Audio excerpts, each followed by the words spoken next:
Hello friends, स्वागत है आपका हमारे YouTube channel study smart IQ में। और मैं हूं सबा परवीन। और आज हम फिर पढ़ने जा रहे हैं आरआरबी ग्रुप डी 2025 के लिए जीके जीएस की प्रीवियस ईयर क्वेश्चन की क्लास। और ये हमारी क्लास 46 है और इससे पहले हम 45 क्लासेस कर चुके हैं। और आज इस क्लास में हम पढ़ेंगे 12 सितंबर 2022 के शिफ्ट 2 के जीके जीएस के प्रीवियस ईयर क्वेश्चन के एमसीक्यू। सो आई होप आपको ये वीडियो पसंद आए। और ये वीडियो आपके लिए बहुत ज़्यादा ज़रूरी है क्योंकि हमें प्रीवियस ईयर क्वेश्चन से ही पता चलता है कि आगे किस तरीके के एग्जाम में क्वेश्चन पूछे जाते हैं। तो आप इसे पूरा ज़रूर देखें और वीडियो पसंद आती है तो इसे लाइक करें, शेयर करें, सब्सक्राइब करना ना भूलें। तो चलिए स्टार्ट करते हैं आज की क्लास। सो फर्स्ट क्वेश्चन है, निम्नलिखित में से कौन क्रांतिकारी संगठन नौजवान भारत सभा के संस्थापकों में से एक थे जिसकी स्थापना वर्ष 1926 में हुई थी। तो इनमें से कौन क्रांतिकारी संगठन है जो कि नौजवान भारत सभा के संस्थापकों में से एक थे जिसकी स्थापना 1926 में हुई थी। तो नौजवान भारत सभा के संस्थापक में से कौन थे? तो ये थे भगत सिंह। राइट आंसर है ऑप्शन ए, भगत सिंह। यह नौजवान भारत सभा के संस्थापकों में से एक थे। ठीक है, हम बात करें भगत सिंह की तो भगत सिंह यह लाहौर षड्यंत्र में शामिल थे। ठीक है, लाहौर षड्यंत्र में यह शामिल थे। ठीक है, लाहौर षड्यंत्र में ये शामिल थे भगत सिंह। ठीक है, भगत सिंह इन्होंने जॉन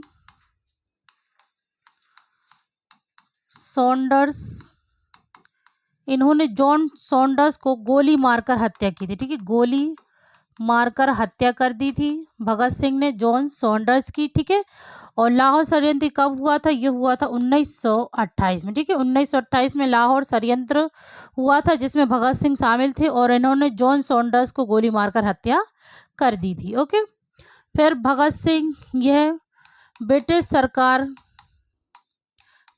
सरकार के केंद्रीय विधानसभा में ब्रिटिश सरकार की केंद्रीय विधानसभा में बम फेंका था। ठीक है, इन्होंने बम फेंका था किसके साथ मिलकर?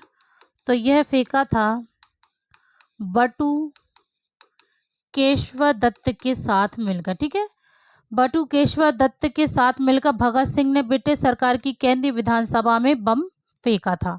ओके, और ये कब फेंका था? तो ये फेंका था 8 अप्रैल 1929 को। ठीक है, 8 अप्रैल 1929 को। ठीक है, सो नेक्स्ट है, निम्नलिखित में से कौन सा एक वन्य जीव अभ्यारण्य है? तो इनमें से वन्य जीव अभ्यारण्य है तो कौन सा वन्य जीव अभ्यारण्य है? पचमढ़ी, सुंदरबन, मानस और नीलगिरी। तो इनमें से जो वन्य जीव अभ्यारण्य है तो ये मानस वन्य जीव अभ्यारण्य है जो कि असम में है। ठीक है, यह असम में है और यह 1985 में यूनेस्को विश्व धरोहर स्थल में शामिल है। ठीक है, यूनेस्को विश्व धरोहर स्थल में शामिल है मानस वन्यजीव अभ्यारण्य। ठीक है, फिर बात करें पचमढ़ी, यह एक राष्ट्रीय उद्यान है जो कि मध्य प्रदेश के होशंगाबाद जिले में। ठीक है, मध्य प्रदेश के होशंगाबाद जिले में एक हिल स्टेशन है। ठीक है, पचमढ़ी यह एक हिल स्टेशन है। ठीक है, पचमढ़ी राष्ट्रीय उद्यान ये मध्य प्रदेश के होशंगाबाद जिले में एक हिल स्टेशन। ओके, फिर बात करें सुंदरबन राष्ट्रीय उद्यान, तो सुंदरबन राष्ट्रीय उद्यान यह पश्चिम बंगाल में है, पश्चिम बंगाल में। ठीक है, सुंदरबन राष्ट्रीय उद्यान, और यह रॉयल टाइगर के लिए प्रसिद्ध है। ठीक है, रॉयल टाइगर के लिए प्रसिद्ध है सुंदरबन राष्ट्रीय उद्यान। ठीक है, सुंदरबन डेल्टा यह विश्व का सबसे बड़ा डेल्टा है। ठीक है, विश्व का सबसे बड़ा डेल्टा कौन सा है? तो यह है सुंदरबन डेल्टा। ठीक है, सुंदरबन डेल्टा। ओके, फिर है नीलगिरी। तो नीलगिरी यह पर्वत चोटी है। ठीक है, नीलगिरी ये कहाँ पर है? तो यह है तमिलनाडु। ठीक है, तमिलनाडु में है नीलगिरी। नीलगिरी इसे नील पर्वत के नाम से भी जाना जाता है। ठीक है, नील पर्वत के नाम से भी जाना जाता है नीलगिरी को। ठीक है, इसे नील पर्वत के नाम से जाना जाता है। और इसकी सबसे ऊंची चोटी कौन सी है नीलगिरी की? तो सबसे ऊंची चोटी, तो सबसे ऊंची चोटी है नीलगिरी की, तो ये है डोड्डा बेट्टा। ठीक है, डोड्डा बेट्टा ये नीलगिरी की सबसे ऊंची चोटी है। ओके, और नीलगिरी पर्वत ये कहाँ पर है? तो ये तमिलनाडु में है। ठीक है, चलिए नेक्स्ट है, कार्बनिक यौगिक केवल जीवित तंत्र के भीतर ही निर्मित हो सकते हैं, कथन का खंडन किसने किया? तो कार्बन यौगिक ये केवल जीवित तंत्र के भीतर ही निर्मित हो सकते हैं, और इस कथन का खंडन किसने किया? तो इस कथन का खंडन किया था बोहलर ने। राइट आंसर है ऑप्शन बी, बोहलर। यह एक जर्मन रासायनिक थे। ठीक है, ओके, चलिए नेक्स्ट है, निम्नलिखित में से किसने जून 2022 में आयोजित 62 किलोग्राम वर्ग में UWW United world wrestling ranking series में स्वर्ण पदक जीता? तो United world wrestling ranking series में स्वर्ण पदक जीता, तो ये जीता था साक्षी मलिक ने। ओके, राइट आंसर है ऑप्शन डी, साक्षी मलिक। इन्होंने 62 किलोग्राम वर्ग में स्वर्ण पदक जीता था। ओके, नेक्स्ट है, प्रति अम्ले के लिए निम्नलिखित में से कौन सा कथन सही नहीं है? तो इनमें से प्रति अम्ले के लिए कौन सा कथन सही नहीं है? तो इनमें से सही नहीं है प्रति अम्ल यह प्रबल अम्ल होते हैं। तो राइट आंसर है ऑप्शन डी, इनमें से यह कथन सही नहीं है। ठीक है, प्रति अम्ल के लिए। ओके, नेक्स्ट है, निम्नलिखित में से कौन सा कथन गलत है? तो इनमें से कौन सा कथन गलत है? तो इनमें से कथन है गलत, प्रत्येक वृक्क की अधिकांश संख्या में निस्यंदन इकाइयां होती हैं जिन्हें न्यूरॉन कहा जाता है, जो एक साथ संतुलित होती हैं। तो यह कथन गलत है। राइट आंसर है ऑप्शन बी। नेक्स्ट है, निम्न में से कौन सा यौन संचारित रोग विषाणु के कारण होता है? तो कौन सा यौन संचारित रोग विषाणु के कारण होता है? तो ये होता है मस्सा। राइट आंसर है ऑप्शन ए, मस्सा। नेक्स्ट है, अंतर्राष्ट्रीय महिला दिवस 2022 की पूर्व संध्या पर महिला एवं बाल विकास मंत्रालय ने शिक्षा मंत्रालय और यूनिसेफ के सहयोग से भारत में स्कूल न जाने वाली किशोरियों को पुनः स्कूल में प्रवेश के लिए एक ऐतिहासिक अभियान शुरू किया, और इस अभियान का नाम क्या है? ठीक है, तो इस अभियान का नाम क्या है? तो इसका नाम है कन्या शिक्षा प्रवेश उत्सव। राइट आंसर है ऑप्शन बी, कन्या शिक्षा प्रवेश उत्सव इस अभियान का नाम है। ओके, नेक्स्ट है, बिहार की पंचायत और नगर पालिका में महिलाओं का कितना आरक्षण दिया गया है? तो बिहार की पंचायत और नगर पालिका में महिलाओं को आरक्षण दिया गया है 50%। राइट आंसर ऑप्शन बी, 50% आरक्षण दिया गया है बिहार की पंचायत और नगर पालिका में महिलाओं के लिए। ओके, नेक्स्ट है, निम्नलिखित में से कौन सा ऑक्साइड एका एल्यूमिनियम के ऑक्साइड से संबंधित है? तो इनमें से कौन सा ऑक्साइड है जो कि एका एल्यूमिनियम ऑक्साइड से संबंधित है? तो ये है Ga2O3। राइट आंसर है ऑप्शन डी। नेक्स्ट है, निम्नलिखित में से निम्नलिखित को एक खाद्य श्रृंखला में व्यवस्थित कीजिए। मेंढक, गिद्ध, धान का पौधा, सांप या टिड्डा। तो इनको एक खाद्य श्रृंखला में व्यवस्थित करना है। तो सबसे पहले तो होता है धान का पौधा। ठीक है, धान का पौधा। ठीक है, तो ये कौन सा? C number. फिर उसके बाद होता है टिड्डा। ठीक है, तो टिड्डा ये ई नंबर का। फिर टिड्डे के बाद होता है मेढक, तो मेढक ए। फिर उसके बाद होता है सांप, तो सांप हो गया डी। फिर उसके बाद है बी जो है गिद्ध। ठीक है, तो ये पूरी खाद्य श्रृंखला धान का पौधा, टिड्डा, मेढक, सांप और गिद्ध। तो राइट आंसर होगा उसमें CEADB। तो CEADB, तो ऑप्शन फर्स्ट इसका राइट आंसर है। ठीक है ना, कि एक खाद्य श्रृंखला में व्यवस्थित कीजिए। तो खाद्य श्रृंखला व्यवस्थित सबसे पहले धान का पौधा, फिर टिड्डा उसके बाद मेढक, फिर सांप और गिद्ध। ओके, चलिए नेक्स्ट है, निम्नलिखित में से किस योजना का उद्देश्य प्रत्येक घर में कम से कम एक बुनियादी बैंकिंग खाते, वित्तीय साक्षरता, ऋण, बीमा और पेंशन सुविधाओं तक पहुंच के साथ बैंकिंग सुविधाओं तक सार्वभौमिक पहुंच प्रदान करके देश के सभी परिवारों का व्यापक वित्तीय समावेशन सुनिश्चित करना है। तो किस योजना का उद्देश्य है ये? तो ये उद्देश्य है प्रधानमंत्री जनधन योजना का। Right answer option D. Next है, विद्युत चुंबकीय प्रेरण की घटना डैश के कारण घटित होती है। तो विद्युत चुंबकीय प्रेरण की घटना यह है, कुंडली से गुजरने वाले चुंबक अभिभाव में परिवर्तन के कारण घटित होती है। Right answer option B. Next है, दंत क्षय का परिणाम होता है मसूड़ों में खून बहना, दांत टूटना, दुर्गंध युक्त सांस या इनेमल नरम होना। तो दंत क्षय का परिणाम होता है इनेमल नरम होना। ओके, तो राइट आंसर है ऑप्शन डी। नेक्स्ट है, नीचे दिए गए कथनों पर विचार की जो सही उत्तर पहचानें। कथन पहला है, किसी धातु से गैर धातु में इलेक्ट्रॉनों के स्थानांतरण से बनने वाले यौगिकों को विद्युत संयोजी यौगिक के रूप में जाना जाता है। तो ये तो बिल्कुल सही है। फिर है कथन दो, विद्युत संयोजी यौगिक आमतौर पर जल में विलय होते हैं और विलायक में अविलय होते हैं, जैसे केरोसिन, पेट्रोल आदि। तो ये भी सही है। तो यहाँ दोनों ही कथन सत्य हैं। तो राइट आंसर होगा ऑप्शन ए, दोनों कथन सत्य हैं। ओके, नेक्स्ट है, त्रिकोणीय प्रिज्म के माध्यम से प्रकाश के विक्षेपण के दौरान सफेद प्रकाश रंग के डैश बैंड में विभाजित हो जाएगा।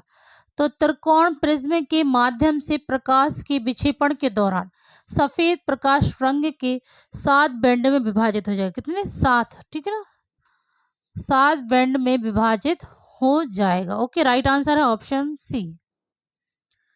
नेक्स्ट है, भारत में पहली पंचवर्षीय योजना में 2.1% के लक्ष्य के मुकाबले डैश की वृद्धि दर हासिल की गई।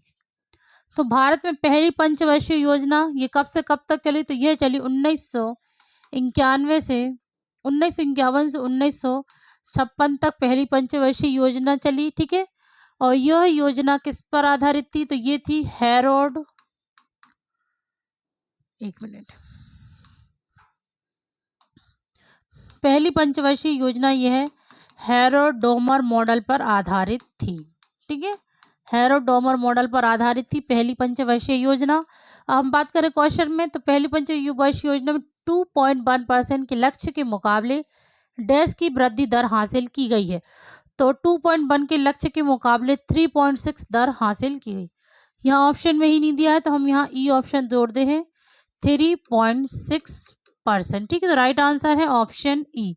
यहाँ पे मिस्टेक हो गई है। ठीक है ना, ऑप्शन में 3.6 नहीं दिया गया है, तो हमने फिर लिख लिया। ठीक है, ई ऑप्शन बना लिया। तो राइट आंसर है ऑप्शन ई, 3.6% की वृद्धि दर हासिल की गई है। ओके, चलिए नेक्स्ट है, 2010 में एपी माइक्रो फाइनेंस संकट के मद्देनजर आरबीआई ने एमएफआई क्षेत्र में मुद्दों और चिंताओं का अध्ययन करने के लिए डैश की अध्यक्षता में एक समिति का गठन किया। तो 2010 में एपी माइक्रो फाइनेंस संकट के मद्देनजर आरबीआई ने एमएफआई क्षेत्र में मुद्दों और चिंताओं का अध्ययन करने के लिए किसकी अध्यक्षता में एक समिति का गठन किया था? तो ये किया था इन्होंने श्री वाई.एच. मालेगाम की अध्यक्षता में। ठीक है, श्री वाई.एच. मालेगाम की अध्यक्षता में एक समिति का गठन किया था। ओके,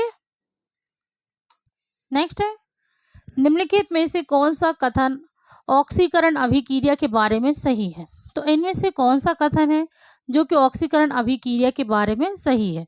तो यहाँ सही है, ऑक्सीकरण ऑक्सीजन का लाभ या हाइड्रोजन की हानि है।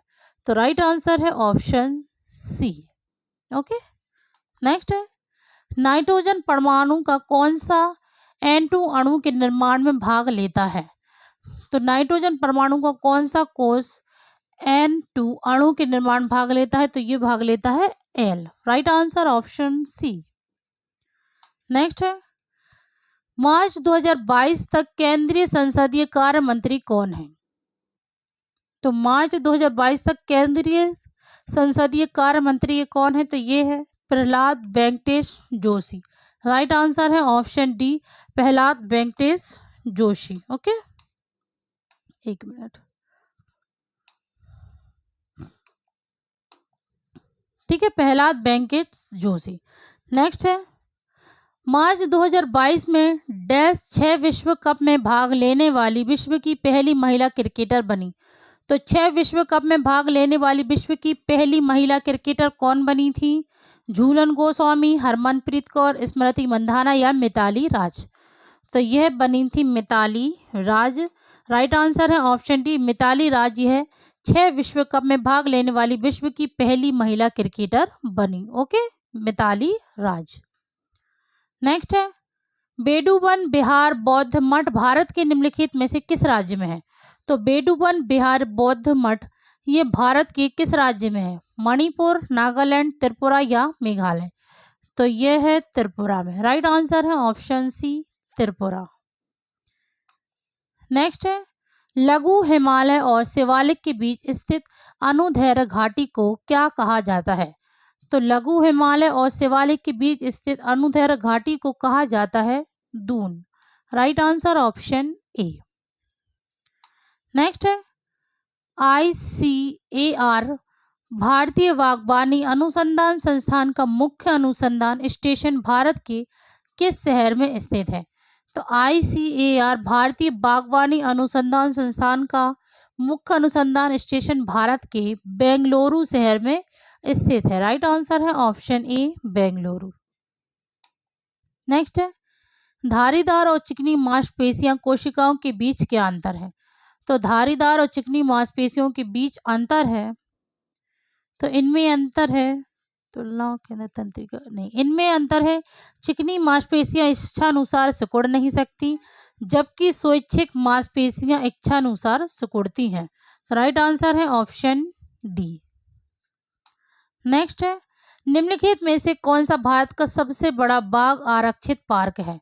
तो इनमें से भारत का सबसे बड़ा बाघ आरक्षित पार्क कौन सा है? तो ये है नागार्जुन सागर श्रीशैलम टाइगर रिजर्व, जो कि तेलंगाना और आंध्र प्रदेश में है। Right answer option C. Next है, चुंबकीय क्षेत्र में स्थापित किए विद्युत धारावाही सीधे चालक पर लगने वाले बल के बारे में निम्नलिखित कथनों पर विचार कीजिए। पहला है, चुंबकीय क्षेत्र की दिशा उलटने पर भी बल की दिशा वही रहती है, तो ये तो गलत है।